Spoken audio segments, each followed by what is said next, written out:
देखकर ही लोगों को बचाया भी जा रहा है। इस पर सीएम योगी आदित्यनाथ ने पलटवार किया। उन्होंने कहा कि जब अपराधी मारे जाते हैं तो समाजवादी पार्टी को बुरा लगता है, दुख होता है, उनमें वो जाति ढूंढने लग जाते हैं। लेकिन सवाल यहां पर यह अब बड़ा हो गया है कि क्योंकि मंगेश यादव को उत्तर प्रदेश एसटीएफ ने मुठभेड़ में मार गिराया, तो यादव सरनेम का मुद्दा अखिलेश यादव ने उठा दिया। अब इस पर जमकर सियासत हुई तो वही सुल्तानपुर लूटकांड के एक और आरोपी को उत्तर प्रदेश एसटीएफ ने उन्नाव में एक मुठभेड़ के दौरान ढेर कर दिया। तो क्या अनुज प्रताप सिंह के मारे जाने पर भी जाति का मुद्दा उठेगा? क्या समाजवादी पार्टी इस मुद्दे पर भी उसी तरह से राजनीति करेगी और जाति देखकर सवाल उठाएगी जैसे मंगेश यादव और अजय यादव के मामलों पर उठा रही थी? ये दो तस्वीरें आपकी टीवी स्क्रीन पर, जहां मुठभेड़ में जब मंगेश यादव मारा गया था तो इस पूरे मामले को लेकर खूब तेजी के साथ सियासत हुई थी। अखिलेश यादव के जरिए लगातार ये आरोप यूपी सरकार और एसटीएफ और पुलिस प्रशासन की कार्यप्रणाली पर उठाया जा रहा था कि यादव सरनेम है, यादव फैक्टर के जरिए उसको मार गिराया, उसको ढेर कर दिया। दूसरी तस्वीर जहां मुठभेड़ में अनुज प्रताप सिंह को आज ढेर कर दिया गया, लेकिन अभी तक इस पूरे मामले पर कोई खास रिएक्शन सामने नहीं आए और इसीलिए सवाल और गंभीर उठ जाता है कि क्या अनुज प्रताप सिंह के मामले पर समाजवादी पार्टी उसी तरह से सवाल उठाएगी जैसे मंगेश यादव और अजय यादव को लेकर लगातार पूछ रही थी। अब ऐसे में हिंदी खबर भी कुछ सवाल पूछ रहा है जो काफी लाजमी है, जहां पर मंगेश यादव के बाद अनुज सिंह ढेर हो गया। जाति समाजवादी पार्टी को क्या अब नजर आई? साथ ही सवाल तो ये भी उठ रहा है कि अपराधियों की जाति दिखी, क्या अपराध नहीं दिखा समाजवादी पार्टी को? क्या जो गोली चलाएगा वो गोली नहीं खा सकता? जाति जाति पर शोर और एनकाउंटर का विरोध समाजवादी पार्टी जिस तरह से कर रही है उसको लेकर समाजवादी पार्टी के लिए सवाल ये भी उठ जाता है कि एनकाउंटर पर जात पात अपराधियों में भी क्या समाजवादी पार्टी पक्षपात कर रही है? अब इस पूरे मामले को लेकर सियासत हो रही है, लेकिन इंतजार यही कि समाजवादी पार्टी इस पूरे मामले पर क्या कहती है, क्योंकि मंगेश यादव जब एनकाउंटर में ढेर हुआ था तब लगातार समाजवादी पार्टी के मुखिया अखिलेश यादव के जरिए कई बड़े सवाल योगी सरकार पर ताके जा रहे थे। उसके बाद जब अजय यादव के साथ मुठभेड़ यूपी एसटीएफ की होती है, पुलिस प्रशासन की होती है, हालांकि उसके पैर में गोली लगती है, लेकिन उस दौरान भी लगातार समाजवादी पार्टी के जरिए कहा जा रहा था कि आखिर पुलिस प्रशासन की गोली पैर पर ही क्यों लगती है। लेकिन अब सवाल यहां पर अनुज प्रताप सिंह को लेकर है। जहां ये सरकार लूट कर रही है वहीं इनकाउंटर करके डराना चाहती है और केवल बदनाम करने के लिए जानबूझ करके ढूंढ करके कि कौन है, किसको इनकाउंटर किया जाए, वो भी अधिकारी बैठ करके रणनीति बनाते हैं। सोचो, जो रात भर बैठ करके रणनीति बनाएंगे उनसे क्या उम्मीद करोगे न्याय की आप?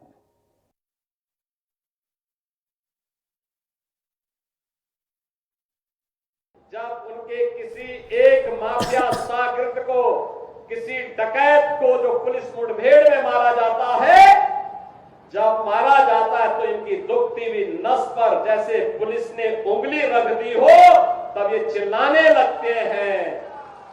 आप मुझे बताओ जो डकैत पुलिस मुठभेड़ में मारा गया, अगर वह डकैत जैसे हथियारों का प्रदर्शन करते हुए डकैती डाल रहा है, वहां ग्राहक भी बैठे हैं, ग्राहकों को खड़ा करके एक तरफ करके अगर गोली मार देता तो क्या उनकी जान को ये समाजवादी पार्टी वापस कर पाती क्या? वहीं उन्नाव एनकाउंटर पर ओपी राजभर का भी बड़ा बयान सामने आया, जहां ओपी राजभर ने कहा कि अपराधियों की कोई जाति नहीं होती, पुलिस आधार कार्ड देखकर गोली नहीं मारती अपराधी को। तो ये बड़ा बयान ओपी राजभर का, जहां उनके जरिए ये भी कहा गया है कि ब्राह्मण मुसलमान भी मारे गए हैं, मुठभेड़ में 67 मुस्लिम 18 ठाकुर मारे गए हैं, तब किसी ने क्यों सवाल नहीं उठाया। एनकाउंटर में 20 ब्राह्मण भी मारे गए। ओपी राजभर के जरिए बहुत बड़ा बयान दिया गया।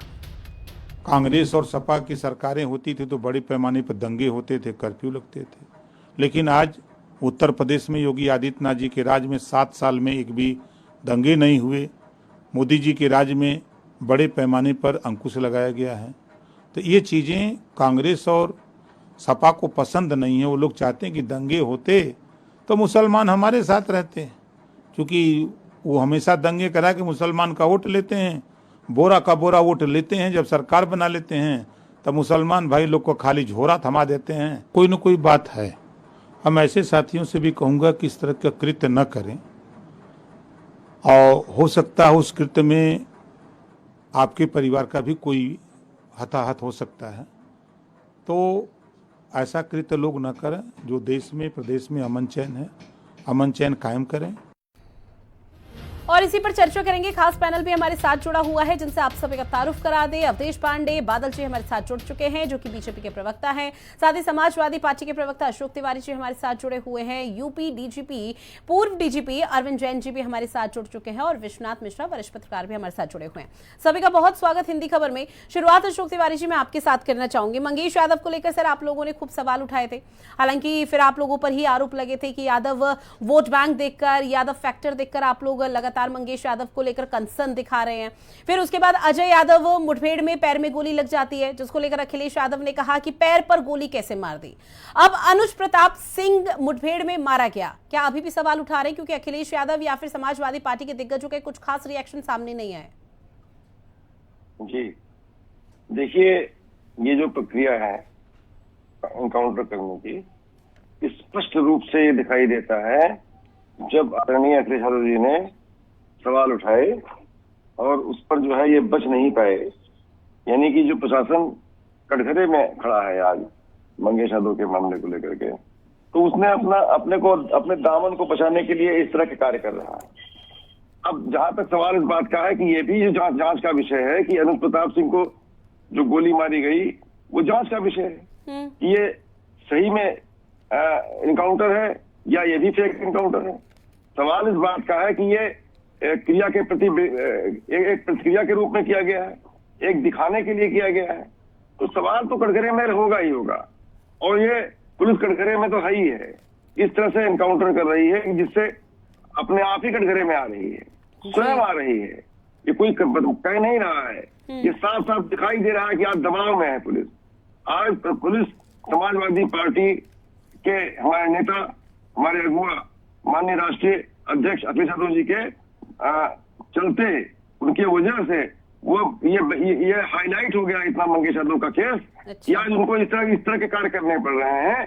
ये भी सही कर रहे हैं या ये भी गलत कर रहे हैं, ये भी जांच का विषय है। और जांच के बाद सब दूध का दूध पानी हो जाएगा। ठीक है सर, एक और सवाल मैं आपसे लूंगी, उसके बाद बाकी मेहमानों का रुख करते हुए। अनुज प्रताप सिंह की सर जाति क्या है, एक बार मुझे ये बता दीजिए, क्योंकि मैंने खूब गूगल करने की कोशिश की पर मुझे कुछ खास नजर नहीं आया।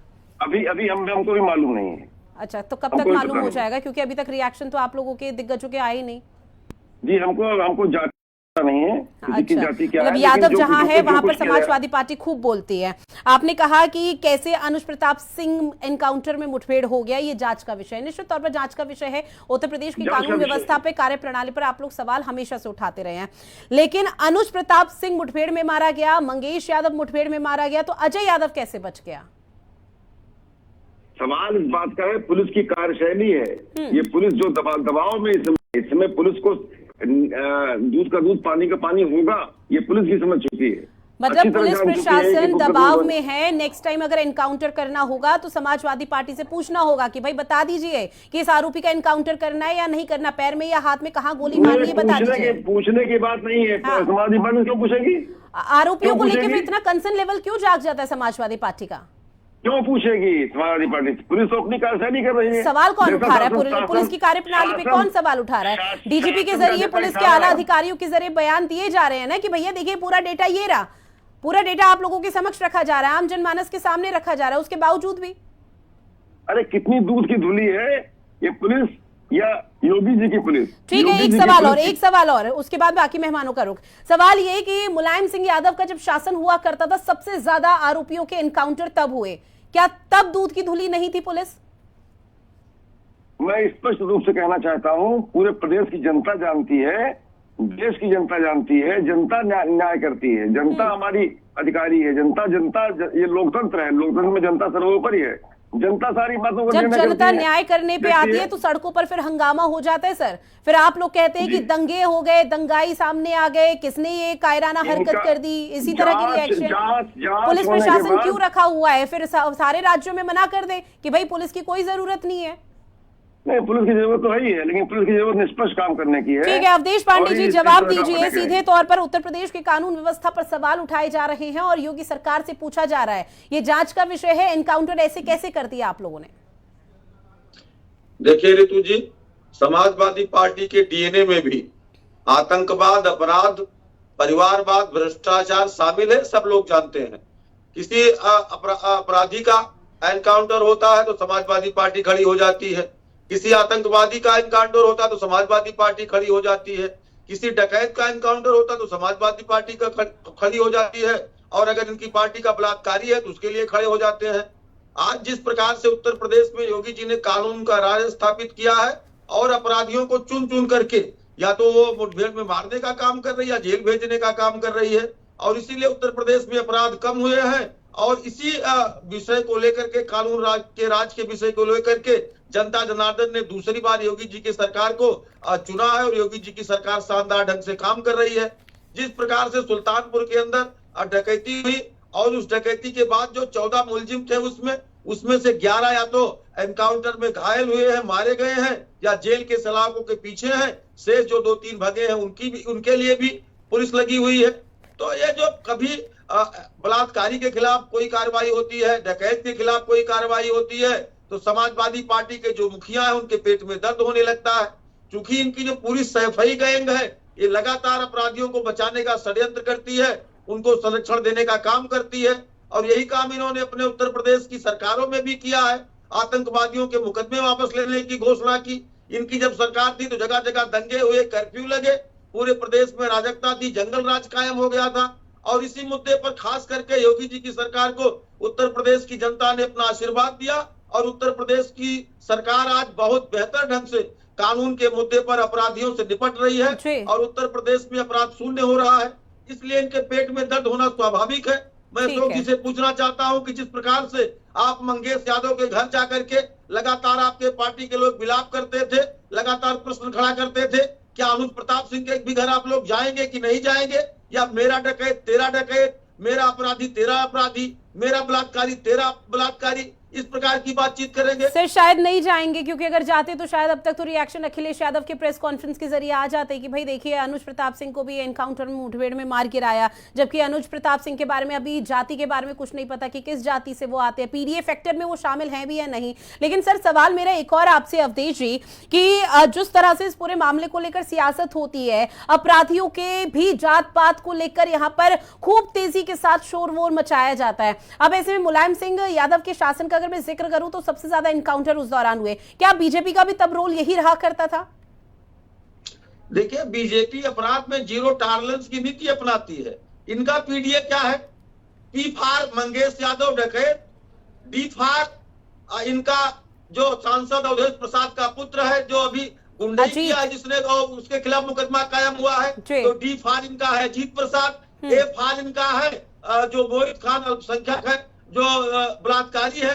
तो इनका पीडीए जो है डकैत, गुंडा, बलात्कारी का पीडीए है, और बाकी आम समाज से समाजवादी पार्टी को कोई लेना लाता नहीं है। ठीक है। जिस प्रकार से आज इनके चेहरे बेनकाब हो गए हैं और जिस प्रकार से आतंकियों के पक्ष में, अपराधियों के पक्ष में और माफियाओं के पक्ष में दिन रात फातिहा पढ़ने का काम करते हैं, आज उत्तर प्रदेश की जनता इनको जानती है और इनको बेनकाब कर चुकी है। और आने वाले समय में उत्तर प्रदेश की सम्मानित जनता इनको नेस्तनाबूद करने का भी काम करेगी। ठीक है विश्वनाथ मिश्रा जी, आपका रुख करते हुए, लेकिन अशोक तिवारी जी जिस तरह से आप मन मुस्कुरा रहे हैं ना सर, ये बेशर्मी है, क्योंकि ये शर्मनाक है कि अगर समाजवादी पार्टी इस तरह से अपराधियों की जात पात पता कर रही है और अपराधियों पर लगातार सवाल उठा रही है, लेकिन जब पीड़ित पक्ष की बारी आती है तो पीड़िता के घर तक आप लोग नहीं जा पाते। क्यों? क्योंकि वो रास्ता आपके लिए काफी दूर हो जाता है और शायद आपकी गाड़ी में पेट्रोल डीजल भी खत्म हो जाता है। विश्वनाथ मिश्रा जी, आपका रुख करते हुए, सर जिस तरह से अपराधियों की जात पात को लेकर पक्षपात किया जाता है, चाहे समाजवादी पार्टी हो, बीजेपी, कोई पीछे नहीं है, सब राजनीति कर रहे हैं, लेकिन अब इस पूरे मामले को लेकर क्या आप देख पा रहे हैं? क्या इतना जरूरी हो चुका है कि राजनीति रोटी अपराधियों के कंधों पर बंदूक रख के सेकी जा सके? बिल्कुल, राजनीति में एक पक्ष और प्रतिपक्ष एक दूसरे पर आरोप लगाएं, ये उचित है, लेकिन आरोप किन विषयों पर लगाएं यह महत्वपूर्ण है। क्या वो राजनीति में नैरेटिव सेट करने के लिए जाति और धर्म के आधार पर अपराधियों का समर्थन करेंगे? क्या वो अपराधियों के समर्थन में केवल इसलिए खड़े हो जाएंगे ताकि उनको जातिगत वोट बैंक का लाभ मिले? अगर ऐसा है तो फिर अफसोस की बात है। एनकाउंटर का विरोध, एनकाउंटर का विरोध हो रहा है। देखिए, सबसे बड़ी चीज है, बड़ा सवाल यह कि एनकाउंटर है क्या।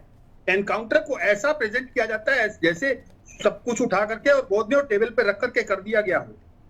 विपक्ष को ये नहीं पता है कि जब वो पुलिस टीम्स फील्ड में होती हैं तो गोली ये नहीं देखती कि इधर की लगेगी या उधर लगेगी। जब पुलिस कर्मी शहीद हो जाता है तो कोई उसके दरवाजे पर नहीं जाता है इन राजनेताओं में, और जब वही पुलिस कर्मी गोली मार देता है उस अपराधी को तो उसके बाद उस अपराधी की जाति ढूंढते हैं। ये बहुत शर्मनाक है। मुझे लगता है कि कम से कम राज्य में सरकार का भय होना चाहिए। बीते 7-7.5 साल में अगर योगी जी की सरकार का भय है, कोई भी दंगा नहीं हुआ। देखिए पूरा रिकॉर्ड है। क्यों नहीं हुआ है? केवल इसलिए कि सरकार का इकबाल होना चाहिए। जीरो टॉलरेंस जब होता है, अपराधियों को पता है कि जीरो टॉलरेंस है, तो ऐसा नहीं है कि जीरो बिल्कुल अपराध एक भी नहीं होगा, लेकिन जो अपराध होगा जब आप उसको एलिमिनेट कर देंगे, उसके ऊपर स्ट्रिक्ट एक्शन लेंगे, तो विश्वास मानिए कि अपराधी घबराता है, डरता है। और इसलिए प्रदेश में दंगे नहीं होते। राजनीतिक विरोध अपनी जगह है, लेकिन इस तरीके की मुद्दों पर अगर आप नैरेटिव सेट करने का प्रयास करते हैं तो यह अफसोसनाक है। मुझे लगता है ये जनहित में तो नहीं है कम से कम। और अगर जाति का इस्तेमाल करते हैं तो ऐसे विपक्षी दलों को पुनर्विचार और अंतर्मंथन करने की जरूरत है। बिल्कुल सर, और पता नहीं कहां से, चाहे विपक्ष हो या कोई भी हो, कई अपराधियों के मामलों को लेकर, कुछ अपराध को लेकर सिलेक्टिव नेचर अपना लेते हैं। वो शायद ज्यादा बेहुदा हो जाता है कि इस अपराध में ये देखते हैं ये हमारा है, ये हमारा नहीं है, फिर उस हिसाब से बयानबाजी। ऐसे में अरविंद जैन जी, मैं आपका रुख करते हुए सर, चूंकि देखिए फेक एनकाउंटर को लेकर उत्तर प्रदेश की पुलिस पर, कानून व्यवस्था पर और सरकार पर लगातार लंबे समय से सवाल उठते रहे हैं। ऐसे में जरा सर एक बार विपक्ष को भी समझाइएगा और जो दर्शक इस वक्त सुन रहे हैं उन्हें भी समझाइएगा कि क्या फेक एनकाउंटर ऐसे ही हवा में हो जाते हैं जिसको लेकर ये बैठे बैठे विपक्ष राजनीति कर रहे हैं। देखिए, मेरा ये मानना है कि जब भी कोई गंभीर अपराध होता है, जैसा कि सुल्तानपुर में हुआ, ज्वेलर के यहाँ डकैती पड़ी, तो ये पुलिस का, एसटीएफ का दायित्व बनता है कि पब्लिक का कॉन्फिडेंस बना रहे, व्यापारी भयभीत ना हो, कड़ी से कड़ी कार्रवाई अपराधियों के विरुद्ध होनी चाहिए। अगर अभी तक अनावरण नहीं हुआ होता डकैती का तो आलोचना होती, अगर अभी तक जो है वो अपराधी पकड़े ना गए होते तो आलोचना होती। तो ये तो देखिए दोनों तरफ से होता रहेगा। मेरा ये मानना है कि पुलिस के ऊपर, एसटीएफ के ऊपर इसका कोई प्रभाव नहीं पड़ता है। वो अपनी कार्रवाई निरंतर हर सरकार में उनकी जारी रहती है। अपराधियों के खिलाफ कार्रवाई किया जाना उनका फर्ज है, उनका दायित्व है और उनको करना भी चाहिए। जो घटना हुई थी सुल्तानपुर में, दिन दहाड़े ज्वेलर के यहाँ डकैती पड़ी थी, ये एक स्टेट के लॉ एंड ऑर्डर को चैलेंज दिया गया था और स्टेट को चैलेंज किया गया था, स्टेट की माइट को। इनको बखूबी जवाब दिया जा रहा है। ये एक बड़ा सशक्त गैंग खड़ा हो गया था। 5 जिलों के अपराधी इसमें थे, 15 अपराधी थे। इन्होंने सूरत में भी डकैती डाली। ये जघन्य किस्म के अपराधी थे। इनके ऊपर 1-1 लाख का इसीलिए इनाम घोषित किया गया जिससे कि अपराधी दबाव में आए, पुलिस दबाव में ना रहे। पुलिस ने सही काम किया है, सही पर्दाफाश किया है, सारे चिन्हित कर दिए हैं कौन कहां पर है, कहां क्या, किसका क्या रोल था, किसने कहां से मोटरसाइकिल चोरी करी, कहां गए, कहां इनके हाइड आउट्स थे। और अब और हाइड आउट्स पता कर करके कहां छिपे हुए हैं वो उनके बिल में हाथ डाला जा रहा है। उन हाइड आउट्स पे उनको तलाशा जा रहा है और उनको जो पता चल रहा है कि फला रूट से निकल सकते हैं, नाकाबंदी हो रही है। नाकाबंदी जब भी होगी, जब भी एग्रेसिव पुलिसिंग होगी तो अवश्य मुठभेड़ होगी। अपराधी भी इस बात को जानता है कि अगर वो चूका, वो भी फायर करता है पुलिस के ऊपर, पुलिस भी फायर करती है। बिल्कुल। प्रयास हमेशा पुलिस का यही होता है कि वाइटल पार्ट पे गोली ना मारे, उसको जिंदा गिरफ्तार करें जिससे उससे बरामदगी हो सके और घटनाओं का पता चल सके। पर यह दुर्भाग्यपूर्ण होता है कि अगर वाइटल पार्ट पे गोली लग गई तो अपराधी नहीं बचते हैं। इसीलिए आपने देखा होगा बहुत से अपराधी बच जाते हैं, उनसे रिकवरी होती है। जो इसमें एक अपराधी गिरफ्तार हो सरेंडर कर गया था, उसको भी पुलिस कस्टडी रिमांड पर लेकर सोने की रिकवरी की गई। और व्यापारियों ने डीजीपी से लेके एडीजी लॉ एंड ऑर्डर सबको सम्मानित किया कि ये बहुत अच्छा कार्य हुआ है। और जो एक कॉन्फिडेंस शेक कर जाता है व्यापारियों का, वो पुनः रेस्टोर हुआ है। इस घटना के बाद मैं समझता हूं अधिकारी जो अपराधी हैं वो 10 बार सोचेंगे अपराध करने से पहले और समुचित जवाब दिया जा रहा है। और इसमें जो रिकवरी हुई है, इसमें जो कार्रवाइयां हुई हैं, वो स्वागत योग्य हैं, बधाई के पात्र हैं ऐसे पुलिस कर्मचारी। जी, एक बार फिर से अशोक तिवारी जी आपका रुख करते हुए, चूंकि सिर्फ देखिए 12 से 15 आरोपियों की संलिप्तता है और हिंदी खबर अपनी टीवी स्क्रीन पर उन आरोपियों के वो चेहरे जो सीसीटीवी फुटेज के जरिए सामने आए हैं बकायदा नाम के साथ दिखा रहा है। हो सके तो जरा आप उसका स्क्रीनशॉट ले लीजिएगा सर, और उन सभी की समाजवादी पार्टी अभी से हिस्ट्री खंगाल ले, क्योंकि आने वाले समय में अभी कितने एनकाउंटर होंगे कुछ नहीं पता। देखिए, ये एक ऐसा स्टोरी है, एक तरह से एक कहानी बनती जा रही है, और इसमें स्पष्ट रूप से कहना चाहूंगा कि माननीय राष्ट्रीय अध्यक्ष जी का बहुत बड़ा रोल है। उन्होंने अगर समय पर सही बातों को इंगित न किया होता तो आज पुलिस भी इस तरह से चौकन्नी न होती। कौन सी सही बात को इंगित किया सर? उन्होंने सही बात को इंगित किया। जब पुलिस लड़खड़ाई, जब पुलिस शासन के हाथों लड़खड़ाती है, पुलिस शासन के हाथों अपना इनाम चाहती है पुलिस, तब ऐसे एनकाउंटर करती है जैसे मंगेश यादव का किया गया। अच्छा, अगर मंगेश यादव का एनकाउंटर नहीं किया था तो मुझे नहीं लगता कि शायद इस पूरे मामले पर हम बातचीत कर भी रहे होते, तब ये पूरा मामला दब जाता। ऐसा ही है ना? मैं वही बात कह रहा हूँ, दब जाता कि नहीं दब जाता, ये तो आप कह रही हैं। हाँ। आप हमारे मुंह में अपने शब्द नहीं डाल सकती। नहीं, अभी तो आपने वही कहा ना सर कि मैं वही बात कह रहा हूँ। मैं यहाँ पर बैठी हूँ स्टूडियो में, आप बाहर हैं अपने घर में बैठे हैं, फिर आपने जब मैंने अपनी बात रिपीट की तो आपने कहा कि मैं भी वही कह रहा हूँ, फिर आप कह रहे हैं कि मैं अपनी मर्जी से शब्द आपके मुंह में डाल रही हूँ। मैं स्पष्ट रूप से कह रहा हूँ कि मंगेश यादव के एनकाउंटर को इस तरह से अगर डिफाइन न किया होता राष्ट्रीय अध्यक्ष जी ने, तो आज पुलिस इतनी ज्यादा सक्रिय भी ना दिखाई पड़ती जितनी सक्रिय दिखाई पड़ रही है। आज सक्रिय दिखाई पड़ रही है इसलिए क्योंकि अपने आरोपों को ढकने के लिए वो और भी कार्य कर रही है, और उसमें से कुछ सही काम भी कर सकती है और कुछ गलत काम भी कर सकती है। ये जांच का विषय है कि उसने सही किया है या गलत किया है। तो समाजवादी पार्टी धरातल पर कूद जाए ना, समाजवादी पार्टी मैदान में कूद जाए, जांच कर ले खुद अपने हिसाब से। जब सेना की बात आती है, जवानों का मनोबल कांग्रेस वहां पर ढीला कर देती है, उनके कॉन्फिडेंस को यहां पर तोड़ने की कोशिश करती है। अब पुलिस प्रशासन पर आप लोग भी पीछे नहीं है किसी एंगल से। पुलिस प्रशासन अपना अच्छा काम करना चाहता है, मैं पुलिस प्रशासन को दोष नहीं दे रहा हूँ। कितनी बार पुलिस प्रशासन के जो जवान शहीद हुए, सुरक्षा बल शहीद हुए, आप लोगों के जरिए कदम उठाया गया या पुलिस प्रशासन के जरिए कोई ऐसी बड़ी कार्रवाई की गई जहां पर अखिलेश यादव प्रेस कॉन्फ्रेंस के लिए बैठ जाते हैं और फिर खुद पीठ थपथपाते कि देखिए उत्तर प्रदेश की पुलिस ने कितना बड़ा और कितना बढ़िया काम किया। कभी की आप लोगों ने प्रेस कॉन्फ्रेंस? अपराधियों के मामलों में तुरंत आप लोग मैदान में कूदते हैं। इस समय योगी की पुलिस, यानी कि योगी की पुलिस, योगी आदित्यनाथ जी की पुलिस, जो उनके डायरेक्शन में जो काम करती है पुलिस। मसला कहीं सिर्फ इसी चीज का तो नहीं है कि योगी आदित्यनाथ की पुलिस है, पुलिस किसकी है, कहां की है, वो कुछ नहीं, लेकिन हाँ योगी आदित्यनाथ की पुलिस है, उत्तर प्रदेश की पुलिस है, इसलिए सवाल उठाने हैं हमें। सवाल उठाने की बात नहीं है। जब वो ऐसा काम करती है जो कि शक के दायरे में होता है, संदेह के घेरे में होता है, तो सवाल उठते ही हैं। ठीक है, लौटूंगी मैं आपके पास। इस बीच एक बड़ी खबर, जहां उत्तर प्रदेश के मंत्री संजय निषाद का भी बड़ा बयान इस पूरे मामले पर सामने आया है, जहां पर संजय निषाद के जरिए कहा गया कि आज विपक्ष के जवाबों का दिन है, अब विपक्ष को जवाब देना चाहिए, अपराधी की जाति नहीं होती, इस बात का उन्होंने जिक्र किया। साथ ही कहा कि उत्तर प्रदेश भय और माफिया मुक्त होगा। ऐसे में अब अवधेश जी मैं आपका रुख करते हुए और एक आखिरी कमेंट मैं आपसे से लूंगी, क्योंकि देखिए सर लगातार सवाल उठ रहे हैं और सीधे तौर पर यह कहा जा रहा है कि भाई उत्तर प्रदेश की पुलिस है, योगी की पुलिस है, इसीलिए हम सवाल उठा पा रहे हैं। देखिए रितु जी, जब समाजवादी पार्टी का उत्तर प्रदेश में शासन था तो यही जो गुंडे अपराधी थे थानों का संचालन करते थे और माफियों और अपराधियों के आगे सरकार दुम हिलाती थी, नाक रगड़ती थी। लेकिन आज उत्तर प्रदेश में शानदार योगी जी की सरकार है और इसलिए पुलिस फ्री हैंड होकर के अपराधियों के खिलाफ कार्रवाई कर रही है।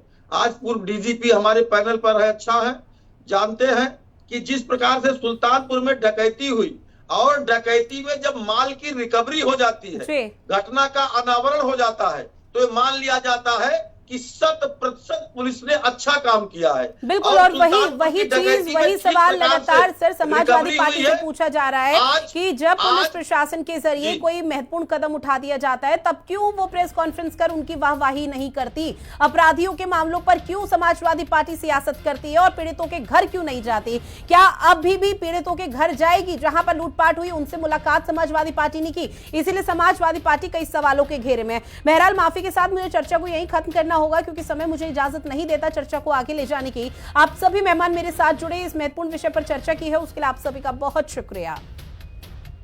और खास पेशकश में इतना ही, मुझे दीजिए इजाजत, नमस्कार।